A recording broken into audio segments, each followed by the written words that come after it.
नमः शिवाय। मैं हूं ज्योतिर्विद पंडित दीपक दुबे और उपस्थित हूं आपके साथ सूर्य के राशि परिवर्तन के प्रभाव को लेकर। सूर्य 14 मार्च से लेकर 14 अप्रैल तक जो है वो रहने वाले हैं मीन राशि में। मीन राशि में राहु गोचर कर रहे हैं, शनि बेहद करीब हैं, उच्च के शुक्र हैं, नीच के बुध हैं। बड़ी विकट स्थिति उत्पन्न होने वाली है। आ, उन इस दौरान जब गोचर रहेगा तो 29 मार्च को सूर्य ग्रहण भी लग रहा है इस पूरे एक महीने के दौरान। और एक समय ऐसा आएगा जब 6 ग्रह एक साथ होंगे, उस समय चंद्रमा भी वहीं पर होंगे, शुक्र भी होंगे, राहु भी होंगे, सूर्य भी होंगे। 6 ग्रह एक साथ जो है इकट्ठे हो रहे हैं जो है वो मीन राशि में। कुल मिलाकर के आने वाला 1-1.5 महीना ठीक नहीं है। मीन राशि में जब सूर्य होते हैं तो अपने सिंह राशि से 6-8 का संबंध बनाते हैं, तो वो किसी के लिए भी ठीक नहीं है। सूर्य का मीन राशि में होना अधिकांश लग्न राशि वालों के लिए ठीक नहीं होता। ऊपर से जब कॉम्बिनेशन राहु के साथ हो गया तो और बुरा हो गया। ग्रहण योग में रहेंगे, सूर्य पूरे समय ग्रहण योग में रहेंगे, सूर्य ग्रहण भी लगेगा। तो कुल मिलाकर के देश, जनता, मान सम्मान, प्रतिष्ठा किसी चीज के लिए ठीक नहीं है। विशेष करके अगर सूर्य की दशा में सूर्य की दशा चल रही हो, उसमें राहु या शनि का अंतर प्रत्यंतर हो, राहु की महादशा चल रही है, उसमें सूर्य शनि का अंतर प्रत्यंतर टकरा रहा हो, कहीं इस तरह का कॉम्बिनेशन बन रहा होगा तो यह मान सम्मान, यहाँ तक कुछ लोगों के लिए कारावास तक की स्थिति बना सकते हैं। स्थिति ठीक नहीं रहेगी। एक एक करके लग्न राशि के हिसाब से बात करेंगे क्या होगा इसका प्रभाव। लेकिन कुल मिलाकर के एक समय जन सामान्य, चाहे वो जनता के लिए, राजा के लिए, प्रजा के लिए, समाज के लिए, प्रकृति के लिए यह ठीक महीना 1-1.25 महीना नहीं है। मोटा मोटी बता रहा हूं, तो थोड़ा सा संभल कर रहें। ग्रहण के ऊपर भी, सूर्य ग्रहण के ऊपर अलग से वीडियो दूंगा। और चूंकि यहाँ पर भी राहु है तो लगभग ग्रहण और इसका मिलता जुलता ही प्रभाव उस समय भी मैं बात करूंगा जो अभी अभी करूंगा, क्योंकि दोनों का कॉम्बिनेशन लेके चलूंगा। फिलहाल ज्यादा फोकस रहेगा सूर्य मीन राशि में है तो उसका क्या होगा, लेकिन राहु को इग्नोर कर ही नहीं सकते इस समय। और एक सारांश स्वरूप बोल दूं कि अपने हर चीज में सावधानी और सतर्कता बरतिए, कहीं उतावलापन नहीं दिखाइए बस। अब एक एक करके बात। अच्छा, एक आवश्यक सूचना दे दूं कि चंद्र ग्रहण और सूर्य ग्रहण दोनों इस महीने लगने जा रहे हैं। जो लोग मेरे एग्जिस्टिंग क्लाइंट हैं, अगर आपकी कुंडली में सूर्य ग्रहण या चंद्र ग्रहण है, दोष है, तो आप उसकी शांति पूजा हमारी साइट से बुक करा सकते हैं। 30 मार्च से नवरात्रि प्रारंभ हो रहा है। तो अगर जीवन में वैवाहिक समस्या आ रही हो, वैवाहिक विवाह होने में कठिनाई है, विवाह में बाधा आ रही है, या वैवाहिक जीवन कठिन हो, शत्रु बाधा हो, संतान प्राप्ति में कठिनाई हो, या जनरल वेलबींग के लिए, सामान्य सुख समृद्धि शांति के लिए तमाम तरह के अनुष्ठान इस दौरान किए जाते हैं। अगर आप एग्जिस्टिंग क्लाइंट हैं तो आप इस समय का जो है सदुपयोग कर सकते हैं और हमारी साइट से जाकर के बुकिंग करा सकते हैं। अब सीधे बात करते हैं एक एक करके लग्न राशि के अनुसार सूर्य के इस गोचर का क्या होगा प्रभाव। नए दर्शकों को बता दूं कि जो है मेरा राशिफल है यह लग्न राशि पर आधारित है। इसके लिए आप चंद्र राशि, नामाक्षर या सूर्य राशि इत्यादि को आधार ना माने, बल्कि अपने लग्न राशि को आधार माने। दूसरा, यह बेहद सामान्य आधार पर होता है। आपको चाहिए कि कोई विशेष परिस्थिति हो तो आप अपनी कुंडली का विश्लेषण कराइए, उसके बाद किसी निष्कर्ष पर पहुंचिए। जो लोग मुझसे परामर्श लेना चाहते हैं, मेरी वेबसाइट astrotips.in है, उसके माध्यम से आप मुझसे परामर्श ले सकते हैं। अब बात करते हैं सीधे राशियों की। मेष वालों के लिए पंचमेश है सूर्य, द्वादश भाव में जाएंगे, राहु के साथ होंगे, ग्रहण योग भी बनेगा और कुछ समय बाद शनि से भी युति होगी। तो कुल मिलाकर के जो सूर्य का यह गोचर है आपकी शिक्षा प्रतियोगिता में भारी बाधा उत्पन्न कर सकता है। तो अगर आप कहीं कोई इस दौरान प्रतियोगिता है, या मेष लग्न के जो जातक हैं वो अपने शिक्षा के ऊपर विशेष ध्यान दें, क्योंकि वह बाधक हो रहा है। संतान प्राप्ति में कठिनाई होगी। गर्भवती महिलाओं के लिए भी यह समय ठीक नहीं है, उनको ध्यान देना चाहिए। संतान प्राप्ति के जो लोग इच्छुक हैं इस समय प्रयास ना करें। बहुत से लोग IVF कराते हैं, उसमें भी इस दौरान कठिनाई आएगी, इसलिए इस समय को टाल दें, बचा दें। मान प्रतिष्ठा का ध्यान रखिएगा, बिना वजह भटकाव होगा। स्थानांतरण से बचिएगा, क्योंकि अगर स्थान परिवर्तन इस समय होता है, सूर्य द्वादश में स्थान जन्म स्थान से दूर ले जाते हैं। सामान्य स्थिति में बहुत नुकसान नहीं होता, लेकिन राहु और शनि का कॉम्बिनेशन विदेशों में कष्ट देगा। जो लोग अपने जन्म स्थान से दूर हैं उनके लिए यह समय कष्टकारी हो सकता है। वृषभ वालों की बात अगर मैं करूं तो यह आय स्थान पर हो रहे हैं। सुख भाव, चतुर्थ भाव से 6-8 का संबंध बना रहे हैं। पारिवारिक सुख में कमी, पारिवारिक जीवन के कारण आय प्रभावित, आय में कठिनाई, ये सब होने की संभावना बनेगी।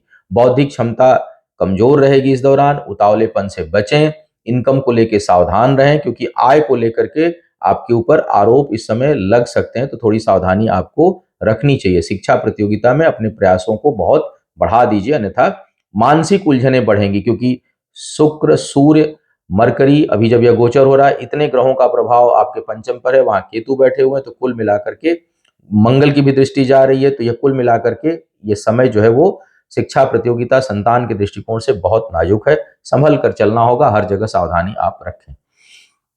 मिथुन वालों के लिए दसम भाव में ये योग बन रहा है और शनि भी कुछ समय रहेंगे।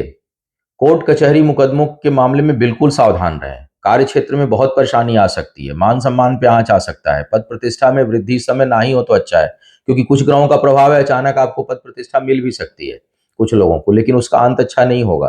तो बड़ा सोच समझ करके निर्णय लेने की स्थिति बन रही है।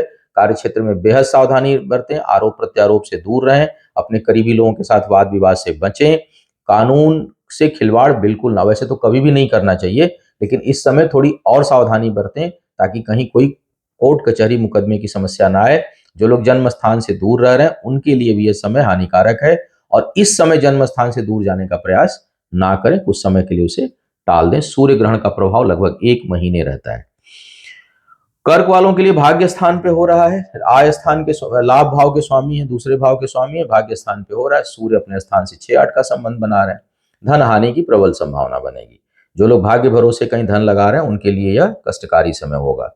धर्म से विरत हो सकते हैं, स्वभाव में नास्तिकता आ सकती है।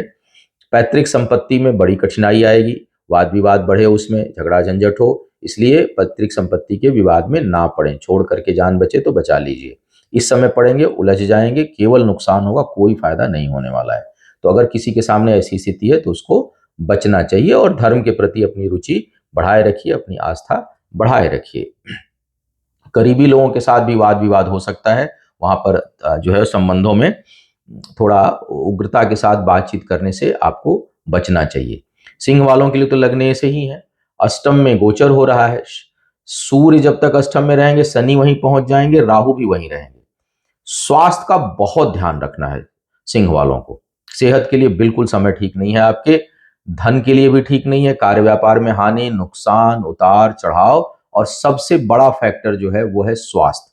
सिंह लग्न अगर आपकी है और सूर्य, राहु, शनि इनकी दशा अंतरदशा चल रही हो, विशेष करके शनि की अंतरदशा हो, शनि की महादशा हो, सूर्य का अंतर हो, राहु का प्रत्यंतर हो, इस तरह का कोई कॉम्बिनेशन बन रहा हो तो बेहद ध्यान रखना है। नहीं भी कोई कॉम्बिनेशन बन रहा है तब भी स्वास्थ्य को लेकर संवेदनशील स्थिति बना देंगे, तो हेल्थ का ध्यान रखिएगा। और इसमें बहुत ज्यादा मुझे कुछ सिंह वालों के लिए नहीं कहना है। कन्या वालों के लिए सप्तम भाव में यह ग्रहण लग रहा है, व्यय भाव के स्वामी है। वैवाहिक जीवन के लिए ठीक नहीं है, वैवाहिक जीवन को संभालिए। कार्य व्यापार में कठिनाई होगी, अड़चने आएंगी। प्रभावशाली या अपने से उच्च पदस्थ अधिकारियों का सहयोग इस दौरान नहीं मिलेगा, उसमें आपको दिक्कत महसूस होगी। दूर के लोगों से सपोर्ट लेने की कोशिश करेंगे, मिल भी जाएगा, लेकिन वो बाद में शत्रुवत व्यवहार हो जाएगा, उसमें वाद विवाद हो जाएगा। पार्टनरशिप में इस समय काम करने से आपको बचना चाहिए। जीवन साथी के साथ भी संबंधों को बचाकर चलें, कुल मिलाकर के ठीक नहीं है। तुला वालों की बात करूं तो एकादश भाव के स्वामी है, छठे भाव में जो है वो सूर्य का गोचर हो रहा है, एकादशेश छठे भाव में। ऐसे लोग नौकरी तो करते हैं लेकिन बड़ा बंधन महसूस होता है, हमेशा धन को लेकर के परेशान रहेंगे, मानसिक चिंताएं बढ़ी रहेंगी। स्वास्थ्य के मामले में ठीक यह बिल्कुल समय नहीं है, भटकाव होगा। अब केतु द्वादश में है, मंगल की भी दृष्टि है, सूर्य की भी दृष्टि है। यात्रा में कष्ट और घटना दुर्घटना का प्रबल योग इस दौरान बनेगा, और शुक्र भी छठे भाव में है। तो बहुत सावधानी बरतें, हमेशा गणेश जी का ध्यान करके आप बाहर निकलें, क्योंकि चोट चपेट घटना दुर्घटना का प्रबल योग बनाएंगे, धनहानि हो सकता है और मान सम्मान को ठेस पहुंच सकता है। आय को लेकर के परेशान रहेंगे, आय इस समय बाधित हो सकती है, आपकी होती हुई आय भी रुकेगी, कई कारणों से रुक सकती है, लेकिन रुकने की संभावना बनेगी और शोषित महसूस करेंगे। वृश्चिक वालों के लिए दसम भाव के स्वामी है, पंचम पर आ रहे हैं। 6-8 का संबंध तो बनता है यहाँ पर, लेकिन पंचम और दसम का संबंध थोड़ा कुछ मामलों में अच्छा माना जाता है, लेकिन यहाँ पर और जो ग्रह हैं वो ठीक स्थिति नहीं उत्पन्न कर रहे हैं। यह शिक्षा प्रतियोगिता में राहु की युति जो है वो खराब कर रही है। यहाँ पर कुछ समय बाद शनि भी उपस्थित हो जाएंगे, तो कुल मिलाकर के यह जो है स्थिति सूर्य की जो स्थिति का जो गोचर है, यह आपके लिए मानसिक अशांति को बढ़ाने वाला, निर्णय शक्ति को कमजोर करने वाला, संतान के साथ वैचारिक मतभेद उत्पन्न कराने वाला, शिक्षा प्रतियोगिता में सफलता के लिए तभी मिलेगी जब बहुत अधिक प्रयास करें। एक प्रयास में सफलता, नौकरी व्यापार में आप सब मिल तो जाएगी सफलता, लेकिन बड़ी बाधाएं आएंगी, बहुत अड़चने आएंगी, बार बार अड़चनों का आपको सामना करना पड़ेगा, उससे निकल करके ही आप सफल हो पाएंगे। तो प्रयासों को बढ़ा दें, हिम्मत ना हारें, सिंपल सी बात है। और अगर अपने हाथ में हो तो जितने महत्वपूर्ण चीजें हैं उनको थोड़े समय के लिए टालें, संतान के लिए समय प्रयास ना करें, और संतान जो लोग गर्भवती महिलाएं हैं वो विशेष ध्यान अपना रखें। धनु वालों के लिए जो है भाग्य स्थान के स्वामी है, सुख भाव में ग्रहण योग बन रहा है। माता के स्वास्थ्य का बहुत ध्यान रखिए, माता पिता दोनों के स्वास्थ्य के लिए ठीक समय नहीं आ रहा है। पारिवारिक जीवन के कारण आपका भाग्य और आपका कार्य क्षेत्र प्रभावित होगा। पारिवारिक जीवन में अस्थिरता रहेगी, जिससे बहुत से लोग अनिद्रा और बेचैनी के शिकार हो सकते हैं। अपने सेहत का भी ध्यान रखिए, विशेष करके इन्फेक्शियस संक्रमण की बीमारी चेस्ट एरिया में प्रभावित कर सकती है, इसलिए कोल्ड कफ हो जो आजकल बहुत फैला हुआ है तो बहुत सावधान रहें, तुरंत उसका इलाज करें, कोई लापरवाही आप ना करें। जमीन जायदाद, भूमि, भवन, वाहन ये सब खरीदने से बचें तो अच्छा रहेगा। इस समय निवेश करना कहीं से भी ठीक नहीं है, कार्य क्षेत्र को भी संभालने की आवश्यकता पड़ेगी। मकर वालों के लिए छठे भाव के स्वामी है, तीसरे भाव में सूर्य है राहु के साथ। करीबी लोगों से बिल्कुल संबंध ठीक नहीं रहेगा, वाद विवाद की संभावना है, भाग्य पक्ष भी प्रभावित होगी। इस दौरान आपके अपने विल पावर में भी थोड़ी बहुत दिक्कत महसूस होगी। अनावश्यक लोगों से, अपने से प्रभावशाली लोगों से, बड़े लोगों से झगड़े झंझट हो सकते हैं, वाद विवाद हो सकता है, मन अशांत हो सकता है, जिससे आप परेशानियों में पड़ सकते हैं। तो इन सब चीजों को पे संभलने की आवश्यकता है। अनावश्यक वाद विवाद ना करें और अपने करीबी लोगों का विशेष ध्यान रखें, क्योंकि वहां से कुछ ना कुछ और धोखे का भी योग बनेगा, जिससे आपके मान सम्मान पर प्रभाव पड़ सकता है। तो सावधानी थोड़ी हर जगह क्षेत्र में आपको रखने की आवश्यकता दिखाई दे रही है। कुंभ वालों के लिए दूसरे भाव में ग्रहण लग रहा है, सप्तम भाव के स्वामी है। वैवाहिक जीवन बहुत प्रभावित हो सकता है। जीवन साथी, जीवन संगिनी या जो बहुत करीबी लोग हैं जिनके साथ अगर कार्य व्यापार कर रहे हो तो धन हानि की प्रबल संभावना बनेगी। उतावलेपन में कहीं निवेश इस समय आपको नहीं करना चाहिए। वाणी जो है वो कठोर होगी, क्रोध के समय क्या बोल जाएंगे आपको पता नहीं चलेगा। तो इन सभी चीजों पर नियंत्रण करना है। एक तो जीवन साथी के साथ वैचारिक मतभेद नहीं करना है, संभल कर रही है, रिश्ते टूट सकते हैं इस समय, प्रेम संबंध हो, विवाह हो, उस पर खतरा मंडराएगा। शनि की दृष्टि है आपके अभी सप्तम भाव पर, और सप्तमेश जो है चले गए दूसरे भाव में ग्रहण योग में। तो वैवाहिक जीवन बहुत बुरी तरह से प्रभावित हो सकता है। आर्थिक स्थिति डमाडोल होगी, बचत के लिए आपको बहुत प्रयास करना पड़ेगा, तब जाके चीजें सुधर सकती हैं, या बड़े खतरे ना ही मोलें तो अच्छा है। और कितना भी क्रोध है, वाणी को संतुलित रखिएगा, अन्यथा बड़े नुकसान में पहुंच सकते हैं। कुछ लोगों को आर्थिक अपराध के आरोप लग सकते हैं। कुंभ लग्न हो तो और ये स्थिति है तो आपके ऊपर आर्थिक अपराध करने का आरोप जो है वो लग सकता है। तो अगर कहीं कोई आप अकाउंट फाइनेंस के सेक्टर में हो तो थोड़ा सा ध्यान आपको रखना चाहिए। मीन वालों के लिए लग्न पे ही जो है वो यह गोचर हो रहा है। छठे भाव के स्वामी है सूर्य राहु के साथ, शुक्र भी लग्न में, बृहस्पति तीसरे भाव में। स्वास्थ्य का बहुत ध्यान रखिए, घटना दुर्घटना का ध्यान रखिए, पिता के स्वास्थ्य की भी चिंता आपको परेशान कर सकती है। जीवन साथी के साथ वैचारिक मतभेद उत्पन्न हो सकते हैं। मन में विचलन रहेगा, स्थिरता का अभाव होगा, निद्रा की शिकार बहुत से लोग हो सकते हैं। थोड़ा मेडिटेशन करें, भगवान सूर्य को अर्घ दें, गणेश जी के बीज मन से जप करें, ध्यान करें, और चित्त को शांत रखें, व्यसन से दूर रहें, और कानून अपने हाथ में ना लें। सूर्य जब ग्रहण योग में होते हैं तो बड़ी अड़चन आती है, राजा को भी और प्रजा को भी एक दूसरे से। तो बेहतर होगा कि क्योंकि ये रहे पूरे महीने रहेंगे, तो अब इसी में ग्रहण भी लगना है, तो अब एक महीने के लिए एकदम सावधान हो जाए तो अच्छा रहेगा। तो यह था सूर्य के गोचर का संभावित प्रभाव। उम्मीद है आपको मार्गदर्शन मिला होगा। आपका आने वाला समय शुभ हो, आयु आरोग्य और ऐश्वर्य की वृद्धि हो। इन्हीं शुभकामनाओं के साथ आपसे विदा लूंगा। पुनः मुलाकात होगी किसी नए विषय पर, तब तक के लिए मुझे आज्ञा दीजिए। ओम नमः